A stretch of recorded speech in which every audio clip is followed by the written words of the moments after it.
Hello and welcome back to Politics and Polls. I'm Julian Zelizer, a professor of history and public affairs at Princeton University. This is my colleague and co-host, Sam Wong. Sam Wong, professor of neuroscience and director of the Princeton Election Consortium. So we are in the election season. It's always these days hard to tell because there's so much other news, namely a pandemic that overwhelms it. But we are in August. This is convention time. And as we record this, we're learning that the Democrats, it sounds like, are going pretty virtual. Joe Biden's going to accept the nomination in Delaware. And apparently President Trump might accept it from the Oval Office. But I don't know how that's going. That's a violation of federal law, right? What do I know anymore? Sometimes I'm lost. I'm sorry. Yes, it doesn't seem like you can, but we will see. Because I know that we're a nation of laws, right? We are a nation of laws, at least that's what my traffic judge told me. Well, I think one Republican raised this instantly, but I don't know how. I don't know how it will unfold. We're talking at the conventions. Voting has been a big issue in the news again with mail-in voting. We have not achieved universal mail-in voting. I think only 5 states still have it set up, and we are now again August 5th as we record this. So we're very close to Election Day, and we both know that mail-in voting has worked pretty well in states that have it, but if you're not prepared and don't have the resources, it will be difficult. It's not easy to do this. So that's a big topic. And obviously the polls we will discuss, where Biden seems to be doing well everywhere. And many Democrats are still anxious about what's underlying the polls. But we're going to talk about all of it. It's election season. It's election episode. So Sam, let's get going. The first thing I said that maybe we should talk about are conventions themselves. It's funny because political conventions have really changed a lot. And every time we come to a presidential election, pundits and experts write about, what are these worth anymore? They're just televised events, big infomercials you often hear for the campaigns. And so here we have a pandemic that is taking the people out of the convention. They won't be there. And so it's interesting just to think, A, are conventions necessary and what's the value? And B, I'm curious what you think about the idea that maybe they will be reinvented in the middle of this. This is a focusing event that kind of forces this conversation. What do you think about Well, look, it's in the last few elections, it is objectively true that that candidates at the top of the ticket change in their standings in the polls immediately following a convention, and the change is generally in the direction of how their conventions came off. Like if you just took a passel of people and put them in front of the TV and said, "Well, how do you think that went?" If they thought that it went well, then the candidate goes up. If they thought that it didn't go well, then roughly otherwise. So that's the convention bounce, right? Mm-hmm. But how much difference does it make in the long term? I mean, look, the convention is the time when people start paying attention to the candidates. This is a pretty weird year because voter engagement is pretty high, and if you look on either side, a lot of voters are saying they are certain to vote. And so, and roughly speaking, elections are, presidential elections are to first order, full turnout affairs. So I don't know. It may be that post-convention bounces just never mattered in the first place, except insofar as they get people focused on things that took them a while to get focused on. So for example, we've seen plenty of Donald Trump at this point. Like mm-hmm. I really hesitate to ask whether there's anybody left, any sentient voter, and there are non-sentient voters, but any sentient voter who's paying, at this point, should have an opinion about that guy. Right. So What exactly do they need to know about him? So I think that one could imagine that not having conventions might not be such a big loss. I'm less sure about debates, because debates are the one time when you get to actually see two things next to each other. And which candidate do you like better? And debates are the time when you actually see them next to one another. And it strikes me that is still an important event. That's on the table too. There's some people talking. I can't remember even who at this point. who suggested maybe the debates aren't necessary either. I tend to agree with you. I mean, look, conventions were places of decision making pre-1970s, and their value was for the party machine to get together and make decisions about candidates, vice presidential candidates, and the platform. They haven't been that. They've been more big an advertisement. I don't mean that in a derogatory fashion, but it is a chance just to promote the nominee on television, and even up and coming people like Barack Obama. Yeah, I was about to say, right, Barack Obama 2004. So the thing is, there's a lot of talent that bubbles up in a political party, and they need a chance to respond, to rise up, whether it be in a response to the State of the Union address or at a convention speech. Obama's the prime example of that. Another example of that is Sarah Palin. I mean, look, the one moment of suspense in 2008 was Sarah Palin's speech. If you look at the numbers, there was this magical 2 or 3 days following the Republican convention when, you know, things looked kind of close between Obama and McCain, and it lasted literally a week. Yeah. And it was immediately following this apparition that happened when Palin made her convention speech. It was just really, I think a lot of people, given where politics has ended up in the United States, I think there are a lot of people who would call that a breath of fresh air. I mean, I'm not one of those people, but by the standards of modern politics, it's like, wow, she's exciting. How interesting. You know, like there was that starburst moment, as that person, Rich Lowry, put it. And I mean, the other value, I was just thinking, you're right that everyone's focused on everyone has a position on politics. Everyone has a position certainly on President Trump, but this year, politics has been pretty absent from a lot of news coverage because of everything that's happening. Meaning politics in terms of the election and the campaign.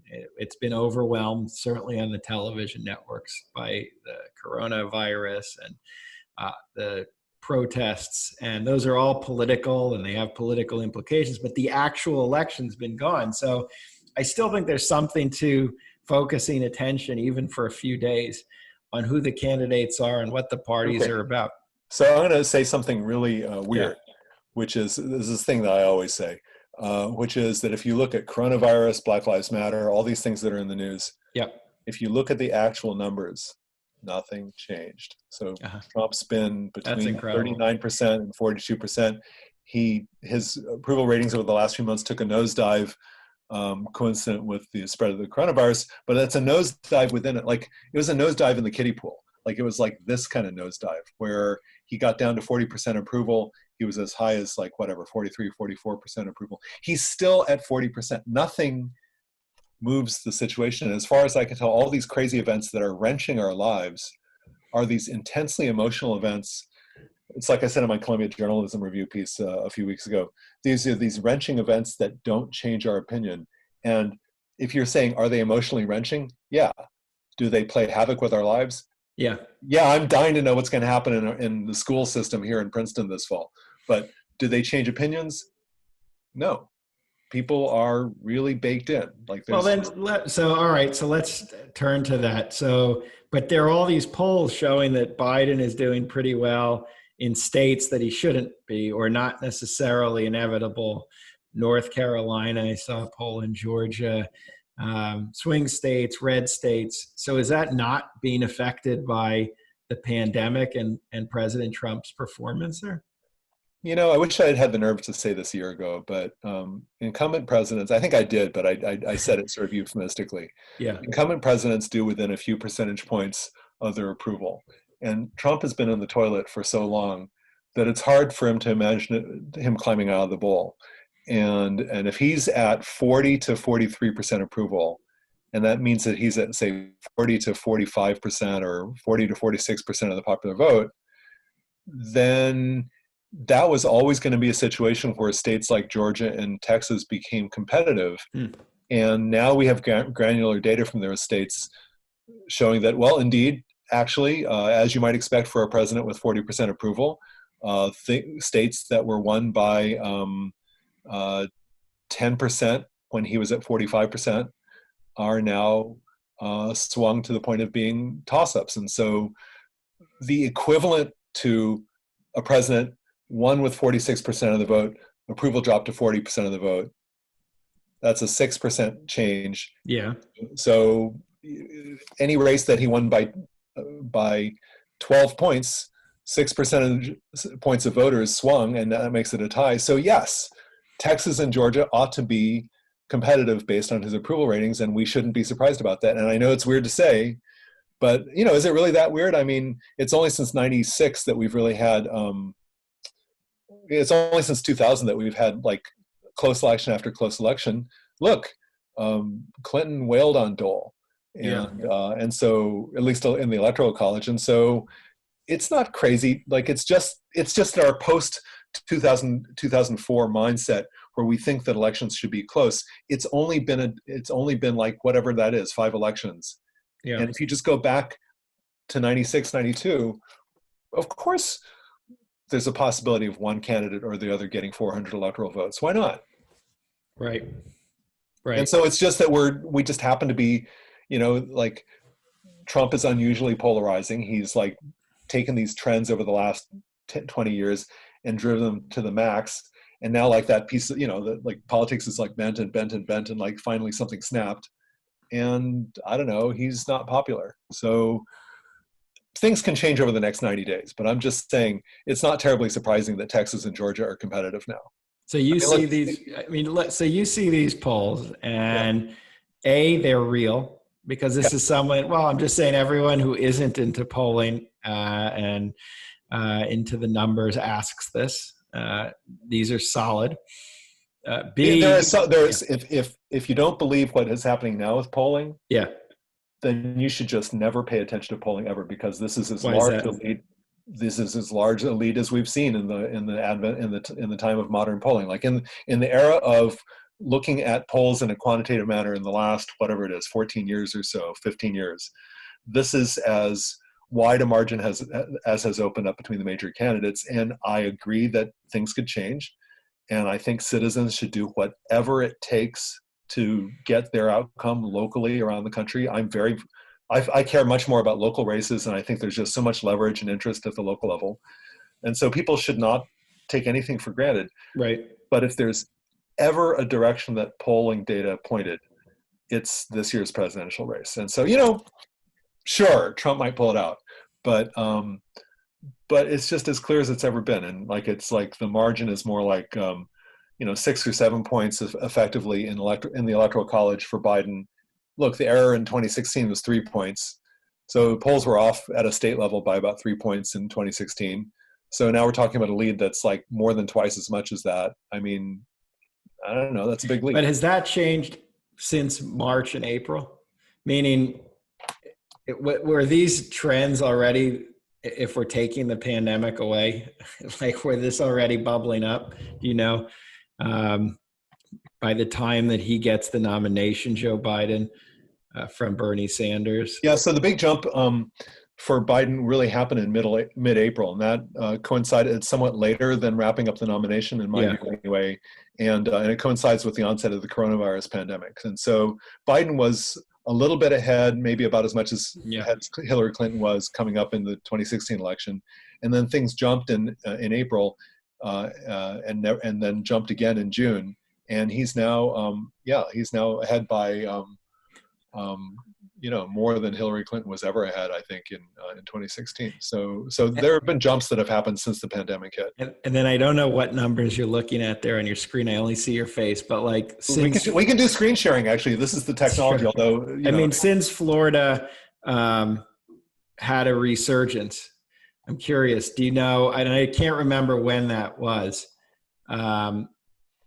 But so in Florida, for example, did we see any change since the resurgence has happened, or does that just not change very much? I don't know the answer to this. If anyone's, if you're watching the video version of this, you can see this video, this graph, or you can go to election.princeton.edu and scroll down the right sidebar. But this is the virtual lead in terms of putting all the state polls together. And if you take all the state polls and put them together, Biden jumped from being 2.5 points ahead in April to close to 5 points ahead by the end of April.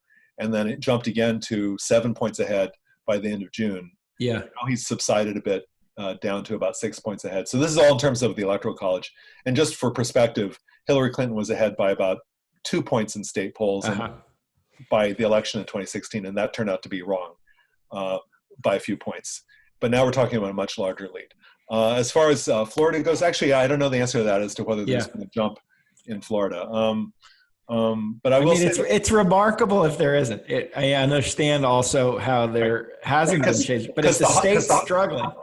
Right, because the hottest spots in terms of per capita coronavirus infection, the two hottest states right now are Florida and Mississippi at, I think, 246 live cases, or 250 or so, 350 live cases per, I think it's like 100,000 population. I have to look into that. I think that's the number. And then there's like this hotspot where there's this huge concentration of coronavirus infection in Miami-Dade County. And so Florida's hurting. Mississippi's hurting, but we notice it less in terms of politics because of Mississippi being such a Republican state. But oh yeah, absolutely. Florida is like having a serious public health problem. DeSantis is the governor there is super unpopular, and it is good for him that he's not up for election. I mean, it's bad for the people of Florida, right? Because it seems like they can use a new governor at the moment. And it must have an effect on older voters in the state. Yeah, one thing that's happened right now is that Biden has inverted the advantage that Trump has had with older voters, where I think Biden is even ahead, if I remember correctly, with older voters, which is not the case with Hillary Clinton 4 years ago. So older voters have really swung pretty hard against Trump. And, look, the coronavirus health threat is greatest. I mean, it hits all ages, but it hits hardest people who are over 65. And, over 65s cannot be pleased as a population with the degree to which their health is being neglected at the moment at a national level. So we're in early August. The conventions are going to happen, but they're not going to be your traditional conventions. They're going to be some like Zoom, like a big Zoom convention. Basically, that's what we're down to. Another Zoom call. Love it. But they will be in a way for the candidates to speak again and for other Democrats and Republicans to speak, et cetera. We're not expecting much of a bounce from this. Right now, you're saying Biden is solidly ahead in pretty strong numbers, but you're still not 100% confident that these hold, even though we're in August. Well, things can narrow. I mean, look, his lead is wide enough that it, under a principle called regression to the mean or reversion to the mean, it seems like the average expectation, one might expect his lead to get smaller. And look, there can be things that are mobilizing. I'll give you an example. In swing states in 2018, control of the Senate was probably saved for the Republicans by the Kavanaugh nomination. If you look at Senate polling in 2018, things swung a little bit towards the Republicans, exactly coincident with the Kavanaugh nomination. And probably, even though I watched the Kavanaugh hearings and I just saw this guy who was, kind of having a meltdown and been called out on some pretty heinous acts.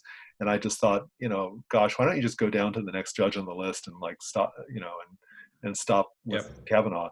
But that was not what people in red states saw. What they saw was they're like, he's our guy. And they went to the barricades for him. And what happened was people like Claire McCaskill, right, got booted out of office in 2018. There was a loss, if I recall, in Indiana. And so I think, something like that can happen. I mean, God forbid if, let's say there's a Supreme Court vacancy. That is a very motivating event to the people on the Republican side of the aisle. Well, actually, all right, here's a quick, a game show. But let me throw, so one factor that could shake the polls potentially is a Supreme Court vacancy filled by someone the right loves as in the next few months. Voting restrictions and pandemic-related voting depression. So I'm just going to say that for people who are worried about political polls and opinion polls, that's like the last battle. Like you got to go where the puck is going to be. And where the puck was in 2016 was Hillary Clinton didn't go to Wisconsin or whatever, or Hillary's emails or whatever. That was 2016. Okay. I think as far as I can tell, where the puck is in 2020 or where it's going to be is, are we going to be able to have a vote by mail election? Right. Is that going to go off in an orderly manner? Is there going to be some wild, nationally disruptive event like a Supreme Court nomination or like a re-shutdown of the government or a promise of a vaccine before it's fully vetted? Uh-huh. Like these are things that are happening. Like our democracy is in this very different place than it was 4 years ago. And like if Louis DeJoy, the Postmaster General, wants to charge 55 cents to mail a ballot instead of 20 cents, it's like, whoa, whoa, whoa, whoa. Like, Yep. that's interesting. And so Right. I think going where the puck is going to be is, I mean, I really hate to say it, like this is something that I would never have said over about an ostensibly great democracy, but it's, can our county clerks, Yep. can our state secretaries of state, can our lieutenant governors, whoever is in charge of administering elections, can those men and women make sure that an election goes off well locally? I think that's an interesting question. I think it's an open question. I'm Uh, not convinced that all this is going to work very well. Sure, but the thing is, like, like county clerks, like whether Republican or Democratic, I don't know, at least the ones I've met, they seem pretty committed to doing a good job. Yeah. But what constitutes a good job, and are they up to it? Right. And because these are people, county clerk is often like considered kind of an unglamorous job, and suddenly these people are in the spotlight. Postmasters and people who run post offices, we rely on them, but those are not glamorous jobs. Yeah. Those men and women make America run, and now we're dependent on them. And it's not just dependent on them. It could be dependent on them everywhere or in certain states with this virus raging again. So I will say that one of my readers wrote to me, and he said he had looked into electoral mechanisms for administering elections, and he tentatively was of the opinion that that there were officials in place in enough states around the country that given the state of current polling, Biden would still be in a suitable position to get a majority of electoral votes. That's interesting. Well, I'll have more of that over at election.princeton.edu pretty soon. But even if there are some difficulties with voting in, say, a key state like, I don't know, Wisconsin or Michigan, that it would still, that there's enough Biden states that given the current situation, he would still be over the top for the Electoral College. And I thought that was interesting. And it actually goes to show, like, as much as I hate the Electoral College and the way it like distorts representation, maybe it's like in this case like a ship with compartments, and even if one compartment floods, the other compartments can still keep the ship afloat. So maybe at least at the very top of the ticket, I do want us to talk about lower things, but at the top of the ticket, there may be some safeguards. Let me ask one more. October surprise, meaning either a major investigation into Joe Biden and his family being announced, making the Hillary email thing look like nothing, or B, what you said earlier, the announcement of a vaccine in late October. Do you think those can have an effect? I know usually they don't. Sorry, the Biden scandal, I started dropping off. What were you saying about the Biden? Well, say Dr. Fauci goes on air mid-October and says, we have a vaccine. It's going to be mass produced. Can that affect the poll difference that we're seeing?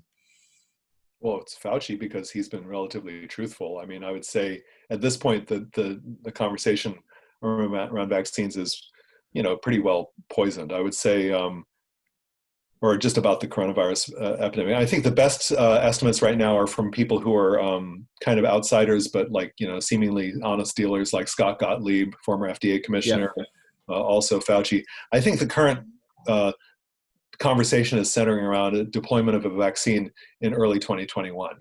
And, it's entirely possible that somebody in the administration will promise something sooner, but it's going to be somebody who's at this point somewhat variable in their reliability, like Birx or Trump. And I don't know. It's hard to imagine a really reliable statement about mass vaccine deployment. But, I think there could, I wouldn't be surprised if there were an attempt to make such a claim. But it's just going to be like, caravans at the border and stuff like that. Of course, there's going to be like this like cavalcade of noise between now and November, and we just won't know. But you still think there's a cushion that's pretty big right now for Democrats that might insulate them from some of the effects of this? Maybe. It's not a prediction. I'm just curious. I think that we need to keep I think citizens should vote, make sure to vote in advance as possible. I think that everyone in the country should think about monitor polling stations. It probably applies to Republicans and Democrats, but I think that citizens need to be committed to the mechanisms of democracy. It's hard to imagine things swinging too much.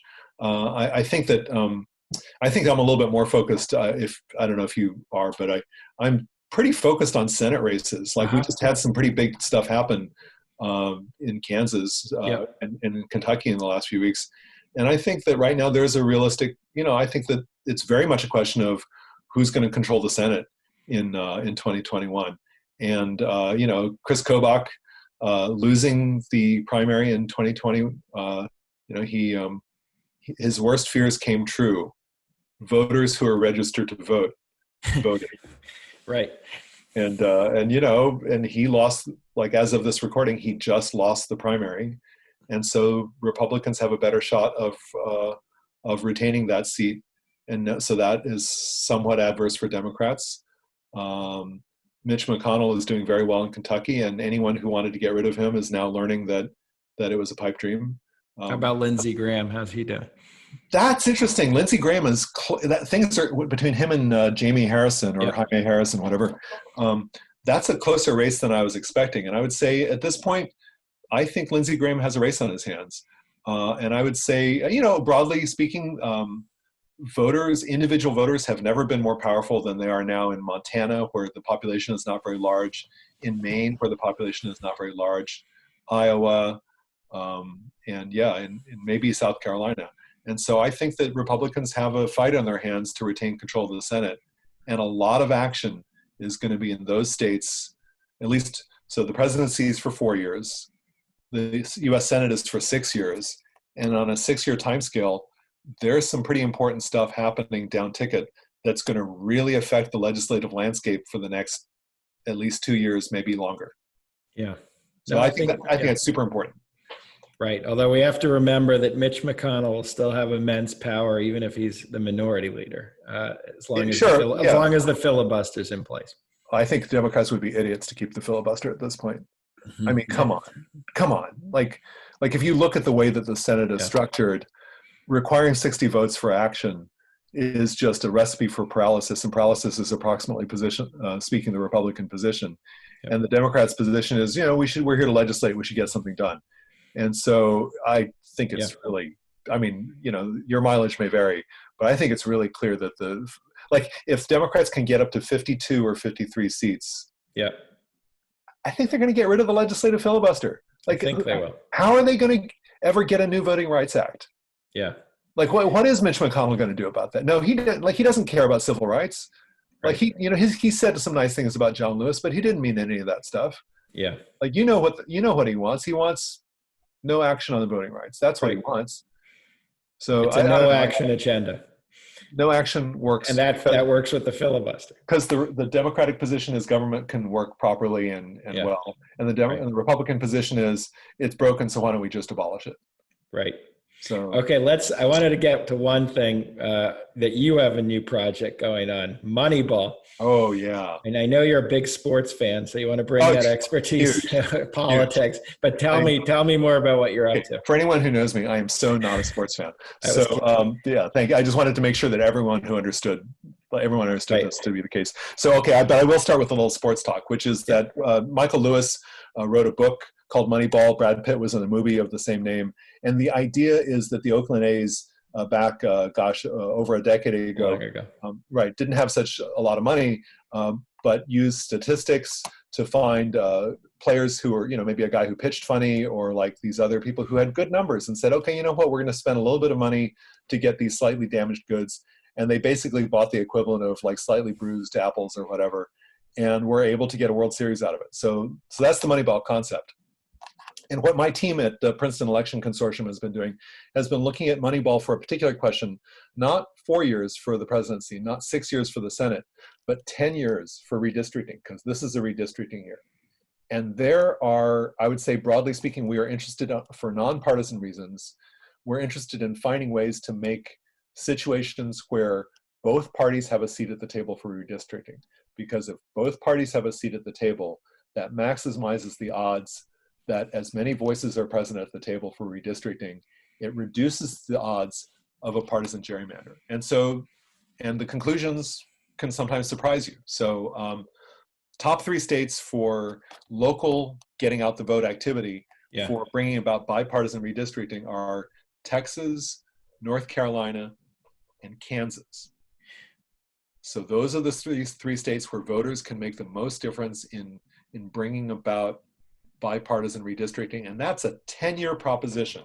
But based on, so what do you, just so people who are not experts at this Sure. understand, how are you making that determination that Texas, for example, has a good shot at it? So it goes like this. Yeah. Nationally, conditions are swinging towards Democrats. Yeah. 2 years ago, Beto O'Rourke won more votes in a majority of legislative districts in Texas. And what that means is that the Texas House might be within reach this fall. Okay. And because the Texas House might be within reach this fall, the efficient Moneyball move is to go to places where there'll be a few districts that just barely put them over the top and do whatever is possible to get out the vote there. And if enough getting votes are gotten out there, then there's a chance for Democrats to retake the House. Republicans still have the Senate in Texas. And so that will force bipartisan redistricting for Congress. And that's 3 to 5 seats in the balance, because it can make a big difference in the 36-seat delegation who holds the pen. And so what this boils down to is, if you want to affect representation for a decade in Texas, then you go where the races are close. And where the races are close in Texas are Dallas, Fort Worth, especially Fort Worth, and Greater Houston, and some other little areas around San Antonio and Austin. Like, all the exurbs are trending purple, like they are all over the nation. And every single voter in Tarrant County, which is the county that contains Fort Worth, Tarrant County is like ground zero for fair districting. If you care about a decade's worth of power, you go to Tarrant County and you get out the vote. And so that's why Texas matters. North Carolina. And hold on, let me stop you there. Who's the you? I mean, Moneyball was made for owners of baseball teams to figure out where to invest. So who the you is citizens on the ground who care about politics and want to get out the vote. So you might want to drive little old ladies to the polls in Fort Worth. This is probably true whether you're a Republican or a Democrat. So the you would be that. The you would be donors, and so donors should give money to races where their money is most effective. I mean, like fat donors who have a ton of money, they give money because they want to have access to people. But like little donors give money out of idealism, where they want to give to get a policy outcome. And if you want most bang for your buck, you give it to your party, whatever your party is, in Tarrant County. In Kansas, where Republicans have a supermajority in the legislature, but they're within one seat of losing it. If they lose that one seat, then they have to go to the table to negotiate with the governor, who's a Democrat. So breaking the supermajority in Kansas is a paramount question for Democrats and for Republicans too, right? So that's another example. I'll give you one third example that's in it. Like, I'm gonna give one more example in the other direction. Republicans have a strong interest in retaining control of the state Senate in Minnesota, because if they lose that, then Democrats get control of everything in what's called a trifecta, and then Democrats can run the table in Minnesota. So Republicans have a strong interest in retaining control of the state Senate in Minnesota. So the idea is, some things are on a knife edge. Our analytics, based on, there's this ratings guy named Chaz Netticomb. He's a Virginia guy, and he rates all the state legislative races. We use his ratings, stick them into our model, and we turn the crank, and the things that come out are blah, blah, blah, blah, blah, blah. Tarrant County, blah, blah, blah, blah, Johnson County, Texas, Kansas, Johnson County, Kansas. And these are places where citizens can make a huge difference. And over at election.princeton.edu, we've put this out there, and it's just part of the general program I've had for the last 10 years of finding ways to make citizens as effective as possible, whoever they are. And our theory for the time being, at least at the state legislative level, is our theory is bipartisan governance leads to the greatest likelihood of a balanced outcome. That's our theory.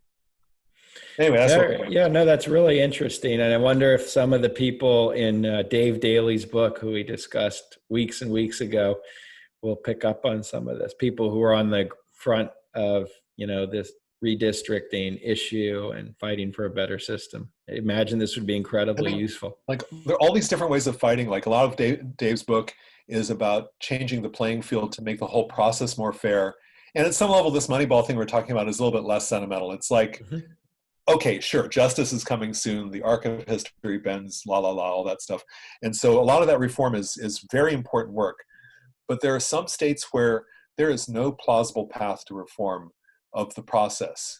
And the way to get a better outcome is to just go for the throat and force a bipartisan outcome. And Texas, right, is this trending purple state that in about 10 years is probably going to be a Democratic-leaning state, currently a Republican-leaning state. And because of Trump's unusual unpopularity, there's this moment in time when maybe one could just, take the state and give it a good push, and it would go one way or the other. And so Texas is on a knife edge right now. And, I think anybody who lives in Texas has an opportunity to make a difference. Very interesting stuff, and we covered a lot of ground today. I think conventions, polls, and Moneyball, not your average political discussion. But true to the name of the podcast. True to the podcast, and they get to bigger questions that we can be looking at beyond the horse race that obviously still shape the horse race. And and then there's governance and like policy and like all these things that touch people's policy, lives. The filibuster, we get into procedure, lots to talk about, but we'll have to do that another episode. And by the way, everyone, we're coming up at our 200th episode pretty soon, and Sam and I want to do something fun and interesting for that one. So anyone who has ideas, feel free to write us or tweet at us, and maybe we can incorporate discussions that sound interesting about the show itself, or really about anything. I think both of us are open to ideas, but you should let us know. We'll be recording that in a few weeks. So anyway, you can find us on iTunes, SoundCloud, Stitcher, and Spotify. And our website is politicspolls.princeton.edu. You can find us everywhere, and most important, you can tweet at us, which people like to do.